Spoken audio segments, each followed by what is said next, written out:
It's SMTAI 2022 in Minneapolis. I'm joined by Jim from Naprotek.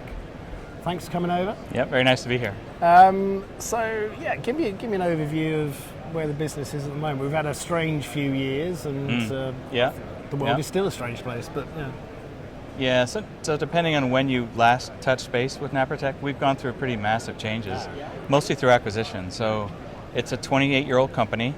Does electronic manufacturing in the Bay Area, known for quick turn, very high quality, serving what we call the high value markets.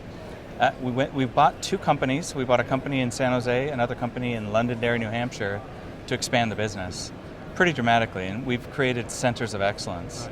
On the West Coast, we have a pure play SMT, if you will, surface mount technology, building PCBAs.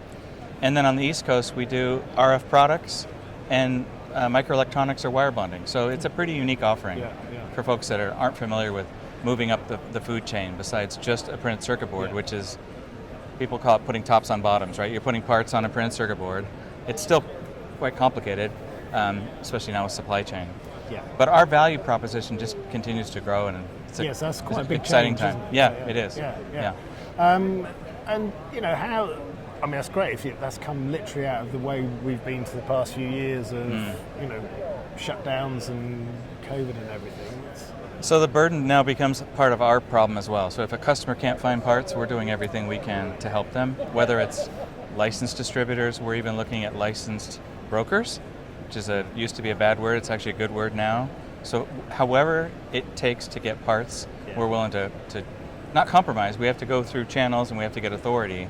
But it really is, when you get faced with things like 80-week lead times or things like that, they're so far out that you won't have product. So you must figure out a way to add value. Yeah. And that's, they're kind of new skills that everyone's had to get on board with, isn't it? Literally, like you say, that it's swapped around from a broker's once. So something you avoided. Well, so you're touching on two things. So tactically, it's about buying parts. But strategically, we're also moving into relationships with some of our customers to become part of their purchasing arm, right? Yeah. So whether it's contractual or a little more ad hoc, we're doing everything we can to, again, get product through the door and manufacture it. And it's experience and expertise that is your core. Yep. But the business is growing, so I think we're in a unique spot. We're not a tier one high volume CM with sites around the world. We're domestic only. People choose us for high quality and quick turn. The volumes are what we call high mix, low to medium volume. And so supply chain hasn't affected our business maybe as much as others. Right. In that case, we're very well positioned for 23. That's good. And the domestic market is only going to increase, isn't it? Because, a lot of people will be bringing back manufacturing and trying to reduce those supply chain. Yep. And so our strength is what we call defense, space, and medical. We're here at the show. There's a medical show on site, as you know. Medical's coming back. Defense has always been strong. In fact, that's probably the strongest segment in our business, right? So we look forward to it. What about like counterfeit components and all that sort of thing? Is that? So you have to go through there's a rigorous process of buying parts that may be suspect.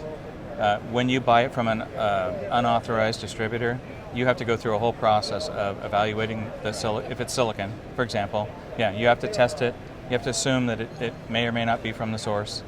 And so there's a whole process. But when you're faced with paying sometimes 10 times the price for if a $1,000 part now costs $10,000 or $20,000, maybe it is worth buying a broker part, testing it, paying a little extra money to make sure it is from the vendor. And I guess that's about as best you can do through this process, right? Yeah, definitely. So what's your take on the show so far? It seems quite busy. Oh, it is. So I didn't know how crowded it was until we got here. But it looks like the effects of COVID are behind us, hopefully. Very good foot traffic. It's great to see everybody. Everybody's smiling. There's a lot of engagement at every booth.